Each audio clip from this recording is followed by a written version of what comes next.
ini kondisi Indonesia dari perspektif ancaman. Nah ini Pak, negara-negara tetangga kita itu jangan dianggap remeh. Mereka punya backing semua. Indonesia dari dulu kita menamakan diri sebagai negara non-blok, tidak memihak kanan kiri. Jadi kita kalau diserang oleh negara lain, kalau kita gak kuat, tinggal nama. Tapi negara tetangga kita seperti Selandia Baru, Australia, Singapura, Malaysia, Inggris, ini membentuk yang namanya FPDA, Five Power Defense Agreement. Jadi organisasi ini adalah organisasi persemakmuran Inggris Raya. Kalau Malaysia misalnya diserang oleh negara lain, maka 5 negara ini juga akan membantu.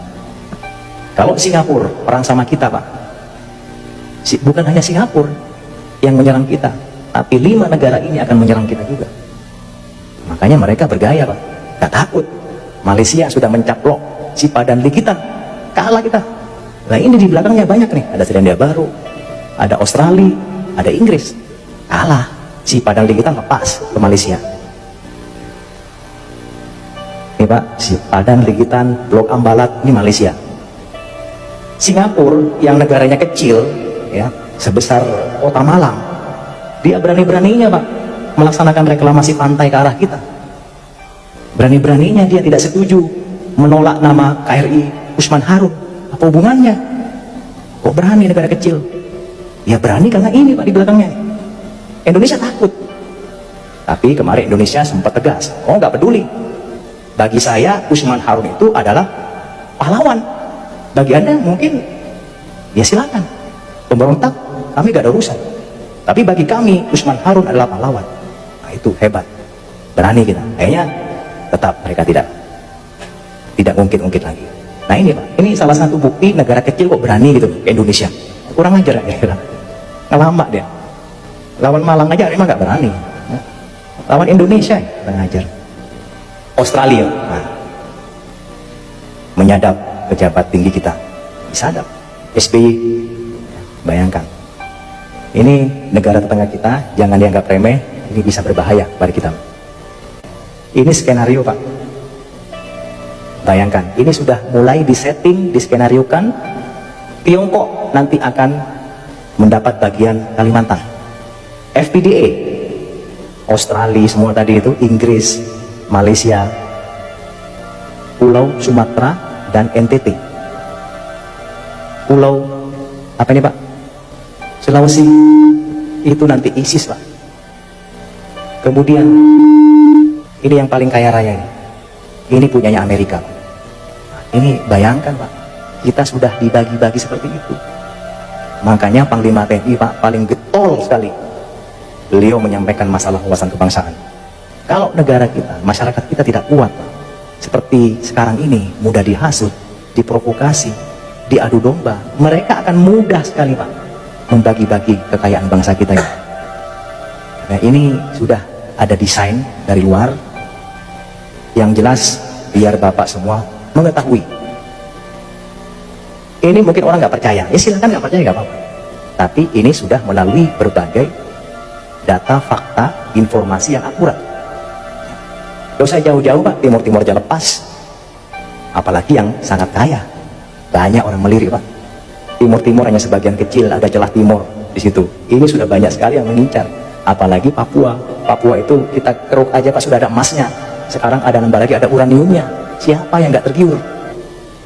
Emasnya gak habis-habis Pak, Freeport itu. Semua emas yang mensuplai Amerika, yang mensuplai Eropa, itu kebanyakan dari Freeport. Ini Amerika nih, oke janjian dia, oke Tiongkok ini kita bagi-bagi, biar kita gak tukaran, saya Papua lah, Anda ya udahlah Kalimantan aja, lumayan tuh banyak ininya, banyak ladangnya, banyak kebunnya. Kemudian FPDA, ya wis, Jawa nih belum nih, nah, Jawa karena masih kuat soalnya, Jawa masih belum berani dia, tapi sudah ada Pak. Mungkin Jawa nanti jadi negara sendiri, mungkin mereka diambil oleh Amerika, karena kan Jawa ya mungkin negara Jawa nanti. Tapi kita Pak, kita harus berdoa semua agar supaya ini tidak terjadi. Nah gimana caranya Pak? Kalau kita antisipasi, kita tinggal nunggu bom waktu aja Pak ya. di end habis sudah tinggal nama seperti Sriwijaya dan Majapahit. Saya tanya Pak di sini, apakah Bapak menjamin 10-20 tahun ke depan Indonesia masih utuh? Menjamin nggak? Nggak ada yang menjamin Pak. Apakah NKRI masih utuh? Nggak ada yang menjamin. Wong Timur lepas, udah bukan NKRI lagi, itu kurang satu udah. Nanti lepas semua tinggal negara Jawa. Ya udah, kita aja di sinilah. Ya kan? Ini Pak, kalau gak diantisipasi dengan baik, bisa terjadi Pak. Tidak ada yang tidak mungkin. Seperti dulu waktu masyarakat zaman Sriwijaya maupun zamannya Majapahit, oh gak mungkin Majapahit lepas hancur, kita kuat kok. Negara asing gak mungkin berani ke sini. Kita punya pasukan, bala tentara yang sangat hebat. Gak ada yang menyangka. Tapi negara asing lebih pintar Pak, diadu domba, diprovokasi, hancur dengan sendirinya. Sama, kita sekarang dalam proses seperti itu Pak. Kita diadu domba, kita dihasut, kita diprovokasi, di media sosial dibikin informasi yang ngarang-ngarang. Akhirnya kita terhasut, kita marah, berantem, mereka senang Pak. TNI Polri berantem, wah senang mereka. TNI-nya udah mulai sama polisi sudah berantem nih, wah senang. Wah, umat Islamnya ini sudah mulai berantem nih, wah bagus, senang. Oleh karena itu, Bung Karno pernah mengatakan Pak, perjuanganku lebih mudah karena mengusir penjajah, tapi perjuanganmu akan lebih sulit karena melawan bangsamu sendiri. Berbicara masalah PKI, saya sudah menyampaikan tadi, itu semua ada invisible hands, ada desain dari luar. Cuman yang saya sampaikan tadi adalah dampaknya. Artinya Indonesia ini ke depan itu akan dibagi-bagi Pak oleh negara yang punya kepentingan. PKI itu salah satu dari proxy war mereka, ya Pak ya. Tadi saya bilang tadi di sana ada Tiongkok kan, Cina mengambil apa tadi Pak? Apa? Kalimantan. Nah, ya disitulah mereka Pak menyebarkan proxy war-nya menggunakan invisible hand-nya. Salah satunya ya PKI tadi. Jadi itu merupakan desain yang kalau kita berpikir itu belum sampai pikiran kita Pak. PKI itu sengaja memang sekarang digambirkan lagi. Tujuannya apa? Yang tadi itu. Tiongkok punya kepentingan kepada bangsa Indonesia. Salah satunya biar kita, bangsa kita semakin carut-marut, dimasukkanlah isu PKI. Dibuatlah PKI akan tumbuh lagi. Memang akan tumbuh betul. Kenapa? Kita tidak boleh memungkiri Pak. Orang-orang yang berjiwa komunis itu sudah masuk ke kalangan kita. Masuk di pemerintahan, di DPRD, ya, bahkan di ulama. Mungkin juga di TNI Polri sudah ada Pak. Cuman kita gak usah lah, ini kan saudara kita semua. Yang saya bahas tadi itu adalah orang-orang pihak luar yang punya kepentingan. Mereka menggunakan bangsa kita sendiri Pak. Kasihan, kita menjadi korban. Jadi kita komunis ini menggunakan orang-orang Indonesia sendiri untuk masuk ke berbagai kalangan. Tujuannya apa?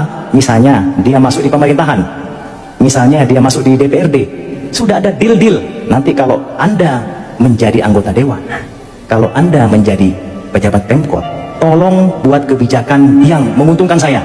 Nah itu sudah deal-dealnya Pak. Ya mungkin Bapak lebih tahu lah, gak usah saya bahas lebih lanjut, nanti tidak elok. Ya, itu sudah ada deal-dealnya. Jadi sengaja menggunakan pihak-pihak orang kita sendiri. Memang itu sudah ada Pak, tapi semua itu desain yang lebih besar yang saya lihat tadi, itu ada dari negara-negara yang punya kepentingan. Saya kira itu Pak ya. Terima kasih.